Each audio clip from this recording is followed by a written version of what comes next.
नमस्कार, आपण पाहत आहे भांडाफोड न्यूज. एका दमात भ्रष्टाचारी कोमात.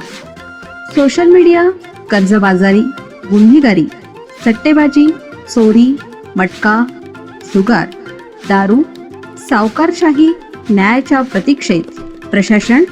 भांडाफोड न्यूज. एका दमात भ्रष्टाचारी कोमात. दमदाटी करत विधवा महिलेवर अत्याचार. आटपाडी तालुक्यातील एका 30 वर्षीय विधवा महिलेवर ओळखीतील व्यक्तीने दमदाटी करून वारंवार अत्याचार केल्याचा धक्कादायक प्रकार उघडकीस आला.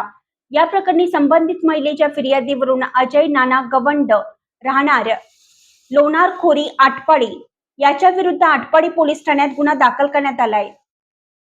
पोलिसांकडून मिळालेल्या माहितीनुसार फिर्यादी महिलेचा पती सन 2022 मध्ये निधन पावला असून ती आपल्या 2 मुलांसह राहत आहे.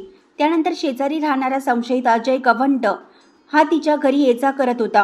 ही महिला त्याच्याशी बोलत नसल्याचा राग मनात धरून तू माझी नाही झालीस तर दुसऱ्या कोणाची होऊ देणार नाही अशी धमकी तो देत असल्याचे फिर्यादीत नमूद करण्यात आलं. जून 2023 मध्ये रात्रीच्या वेळी संशयिताने घरात घुसून या महिलेवर जबरदस्तीने अत्याचार केल्याचा आरोप करण्यात आला. तसेच हा प्रकार कोणाला सांगितल्यास मुलांना ठार मारण्याची धमकी दिल्याने भीतीपोटी महिला शांत राहिली.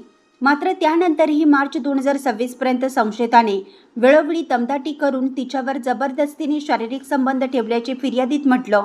दरम्यान संबंधित प्रकाराबाबत महिलेने संशयिताच्या वडिलांना व नातेवाईकांना माहिती देऊन समज दिली होती. तरी देखील संशयिताचे वर्तन बदलले नसल्याचं सांगण्यात आले. मंगळवारी दुपारी आटपाडी बसस्थानक परिसरात ही महिला मैत्रिणीसोबत थांबलेली असताना संशयित तेथे आला.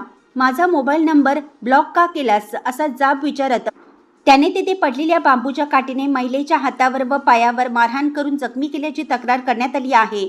घटनेनंतर महिलेने ओळखीच्या व्यक्तीच्या मदतीने आटपाडी पोलीस ठाणे गाठून तक्रार दिली.